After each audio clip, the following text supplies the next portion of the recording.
حدیث میں آتا ہے کہ حضرت عیسیٰ علیہ الصلاۃ والسلام جب آسمان سے نازل ہوں گے، اب پتہ نہیں اتنی اوپر سے زمین پہ آئیں گے، یہ اسباب کے خلاف ہے نا، یہ بات انسان کے لیے تو ممکن نہیں ہے.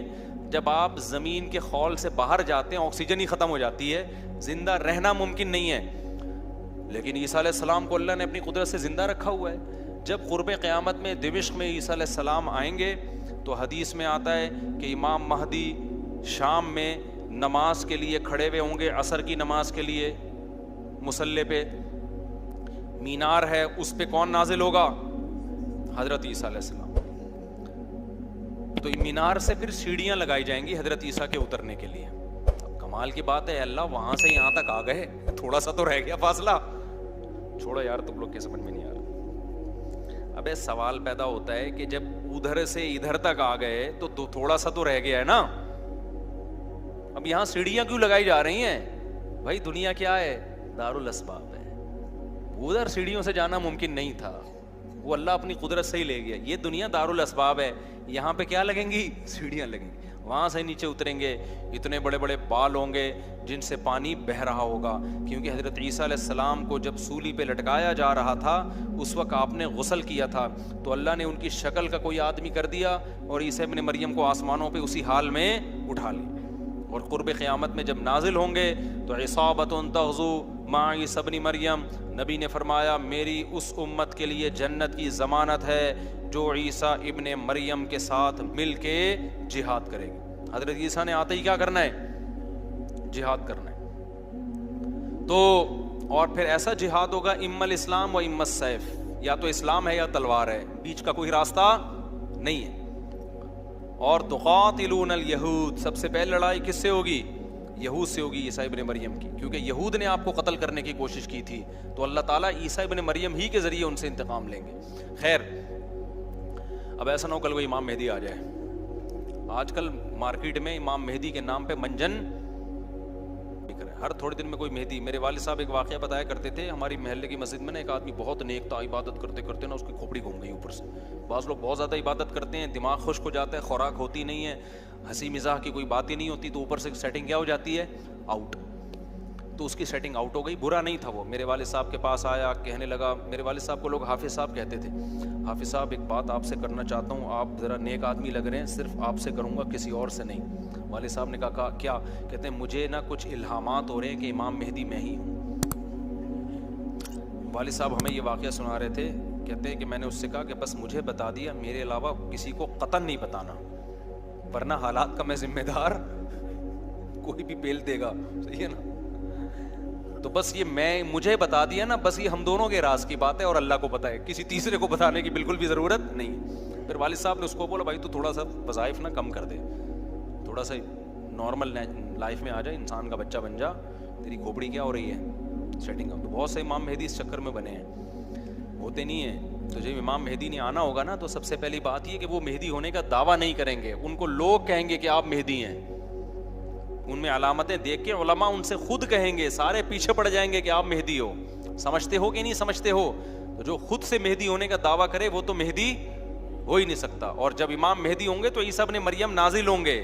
جس کے دور میں عیسیٰ نازل نہیں ہو رہے اس کا مطلب وہ مہدی ہے ہی نہیں. تو حدیث میں آتا ہے حضرت مہدی مصلی پہ کھڑے ہوں گے تو حضرت عیسیٰ علیہ السلام آئیں گے تو وہ حضرت مہدی ان کو مصلی پہ آگے کریں گے کہ آپ نماز پڑھائیں.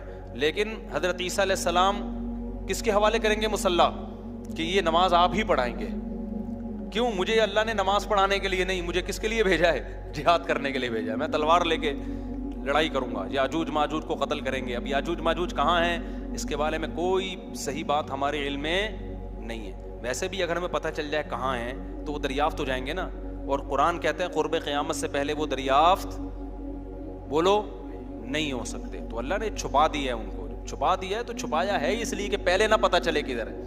کچھ لوگ کہتے ہیں یہ چائنیز ہیں، کوئی بھروسہ نہیں ہے ویسے لگتا ہے کہ شاید ہوں، کیونکہ وہ جو ذوالقرنین نے دیوار بنائی تھی نا، سیسا پلائی ہوئی اور پہاڑوں کے پیچھے دھکیل دیا تھا اور پھر بڑی تعداد ہو گئی ان کی، حدیث سے پتہ چلتا ہے. تو شاید وہ، لیکن بہرحال کوئی یقینی بات نہیں ہے. تو یاجوج ماجوج ایک بڑی طاقتور قوم ہوگی جس کو حضرت ذوالقرنین نے، سورہ کہف میں اس کا بھی تذکرہ ہے، پہاڑوں کو بند کر کے ان کو دھکیل دیا, کہیں چھپا دیا ان کو, تو قرب قیامت میں وہ نکلیں گے اور پھر دنیا میں تباہی مچائیں گے, اور پھر ان کو کون قتل کرے گا؟ حضرت عیسیٰ علیہ السلام. تو وہ ابھی نہیں نکلیں گے, جب نکلیں گے تو ان کا ابھی دریافت بھی نہیں ہو سکتے وہ. باقی وہ کچھ کہتے ہیں مریخ میں ہیں, کچھ کہتے ہیں کہاں ہیں, ہمیں نہیں پتہ کہاں ہیں. بہرحال بظاہر تو لگتا ہے زمین میں ہی ہے, کیونکہ ذوالقرنین جو گئے تھے مشرق اور مغرب شمال جنوب کا انہوں نے سفر کیا, تو اسی زمین میں کیا تھا سفر. تو واللہ اعلم. ہمیں بس اجمالی طور پر ان چیزوں پہ ایمان لانا ضروری ہے. ان کی ڈیٹیل ہمیں بتائی نہیں گئی ہے تو ہمیں ڈیٹیل میں جانے کی اجازت نہیں ہے. باقی قیاس آرائیاں ہوتی ہیں, صحیح بھی ہو سکتی ہیں, غلط بھی ہو سکتی ہیں. اچھا, تو میں یہ عرض کر رہا تھا کہ 309 سال وہ سوئے ہیں. وَنُقَلِّبُهُمْ ذَاتَ الْيَمِينِ وَذَاتَ الشِّمَالِ, اللہ کہتے ہیں ہم ان کو پلٹتے تھے, اب ادھر کو کروٹ لے کے سو جاؤ, اب ادھر. وَكَذَلِكَ بَعَثْنَاهُمْ, 309 سال کے بعد ان کو اللہ نے جگایا. پوری حکومت بدل گئی, پوری حکومت کا تختہ پلٹ گیا. اب جب 309 سال کے بعد اٹھے ہیں تو پیٹ کمر سے چپکا ہوا ہے, ٹھیک ہے نا, بھوک لگ رہی ہے ٹائٹ والی. تو کیا کہتے ہیں, کم لبستم, پہلے آپس میں کہنے لگے ہم کتنا سوئے ہیں, ہم کتنا سوئے. ایک نے کہا لبثنا یومن او بعض یوم, یا تو پورا دن سوئے ہیں, کیونکہ سورج جب ہم سوئے تھے تو یہاں تھا, اب یہاں ہیں, لیکن جب یہاں ہیں تو اس کا مطلب پورا دن تو نہیں سوئے ہم, پورا چکر تو ہو جانا چاہیے تھا نا. مثال کے طور پر وہ سوئے تھے مغرب کے وقت اور آنکھ کھل رہی ہے اشراق کے وقت.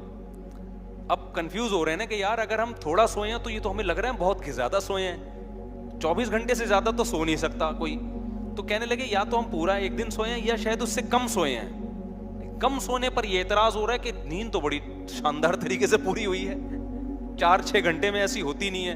اور اگر زیادہ سوئے ہیں تو سورج جب ہم سوئے تھے وہ یہاں تھا, اب یہاں ہے, تو یہ تو 24 گھنٹے بھی پورے نہیں ہوئے, کیونکہ ان کا کیا خیال ہے کہ یہ 300 دفعہ پلٹ کے سورج آ چکا ہے. جب کافی دیر ان کی بحث ہوئی تو کہنے لگے ربکم اعلم بکم, اللہ ہی جانتا ہے بھائی کتنا سوئے ہیں, اس بحث سے کوئی فائدہ نہیں ہے, ابھی تو روٹی کی فکر کرو. فبعثوا احدکم بورقکم, یہ سکہ رائج الوقت لے کے جاؤ اور روٹی لے کر آؤ. اب دیکھو یہاں بھی وہ اللہ پہ توکل کر سکتے تھے کہ ہم جا رہے ہیں, پیسے لے جانے کی ضرورت نہیں ہے, ہم نے اللہ کے لیے قربانی دی ہے, کھلائے گا کون ہمیں؟ اللہ. نا بھائی, اللہ نے کہا ہے جتنے اسباب اختیار کر سکتے ہو کرو. تم ایک اجنبی جگہ پہ جا رہے ہو, تمہارے پاس سکے ہونا, پیسے تو لے کے جاؤ.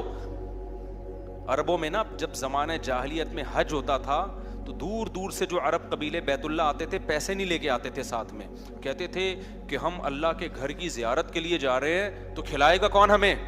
اللہ, ہم پیسے نہیں لے کے جائیں گے. یہ تو توکل کے خلاف ہے یار. اللہ کے مہمان, وہ مثال ایسے دیتے تھے جیسے آپ اپنی نانی کے جا رہے ہو اور اپنی کھانا ساتھ لے کے جا رہے ہو, تو نانی کو غصہ آئے گا نا, بیٹا میں نے تیری دعوت کی ہے تو کھلاؤں گی کون؟ میں کھلاؤں گی تجھے, تو اپنے ساتھ کھانا کیوں لے کر آیا ہے؟ تو کہتے تھے جب ہم کسی کے مہمان ہوتے ہیں تو کھانا ساتھ نہیں لے کے جاتے, میزبان کا کام ہے, تو ہم اللہ کے گھر پہ جا رہے ہیں, ہم پیسے لے کے نہیں جائیں گے, اللہ پہ توکل کریں گے. جب پیسے ختم ہوتے نا تو بھیک مانگ رہے, تو بھائی کو اللہ کے نام پہ کوئی کھانا دے دے یار, کوئی تو روٹی دے دے. جب پیسے ختم ہوتے تو کیا کرتے یار, کہیں سے جگاڑ, پھر چوریاں چکاریاں شروع کر دیتے. تو قرآن میں اللہ نے آیت نے نازل کی, وَتَزَوَّدُوا, جب حج کے لیے جاؤ تو زاد راہ لے کے جاؤ, پیسے لے کے جاؤ. کیوں؟ فَإِنَّ خَيْرَ الزَّادِ التَّقْوَىٰ, سب سے بہترین زاد راہ تقوی ہے. وہ توکل جو تمہیں بھکاری بنا دے, گناہگار, کیونکہ بھکاری پن یہ تقوی کے خلاف ہے. تو پہلے تقوی کی فکر کرو کہ لوگوں کے سامنے ہاتھ نہ پھیلانے پڑے.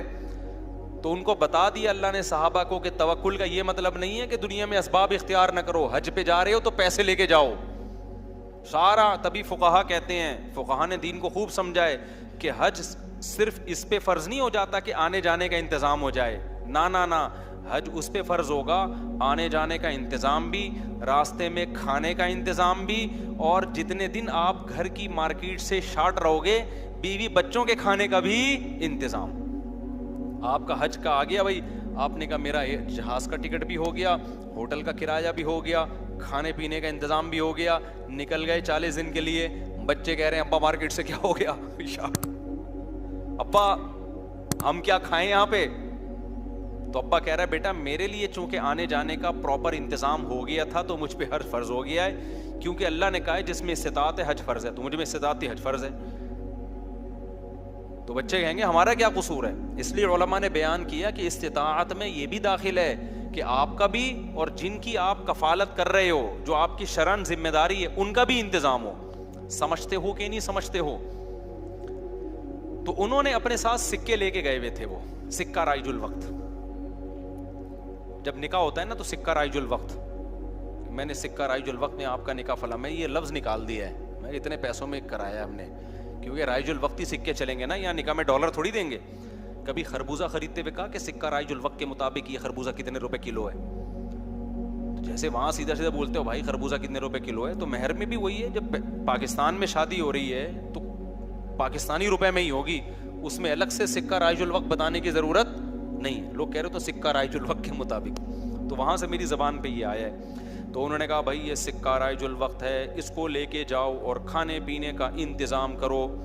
پھر کہنے لگے دیکھو وَلْيَتَلَطَّفْ, چپکے سے جانا, وَلَا يُشْعِرَنَّ بِكُمْ أَحَدًا, کسی کو تمہارے بارے میں پتہ نہ چلے. ایسے منہ لپیٹ کے نا چھپڑ میں جانا اور روٹی لے کے چھپڑ میں واپس آ جانا. اس سے بھی پتہ چل رہا ہے کہ وہ اپنی حفاظت کا پورا انتظام کر رہے ہیں, پھر اللہ پہ توکل کر رہے ہیں. کتا بھی ساتھ لے کے جا رہے ہیں تاکہ اجنبی لوگوں سے ہماری حفاظت ہو, یہ بھی پورا انتظام. اور اس کے بعد بھی ایک بندے کو بھیج رہے ہیں بھائی لپٹ کے جانا, پتہ نہ چلے, پکڑے نہ جائیں ہم. اور آگے انہوں نے کیا کہا,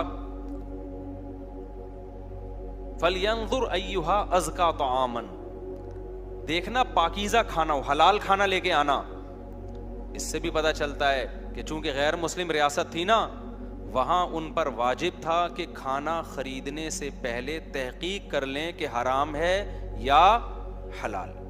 اسلامی ملک میں اس تحقیق کی ضرورت نہیں ہے کیونکہ حلال ہی ہوتا ہے. یہاں آپ ہوٹل میں بیٹھ کے پوچھیں یہ گدھے کا گوشت ہے یا بکرے کا گوشت ہے, وہ رکھ کے ایک تھپڑ لگائے گا آپ کے. کیوں بھائی؟ غالب یہی ہے کہ جب سامنے والا انسان ہے اور مسلمان ہے تو گوشت بھی انشاءاللہ حلال ہی ہوگا.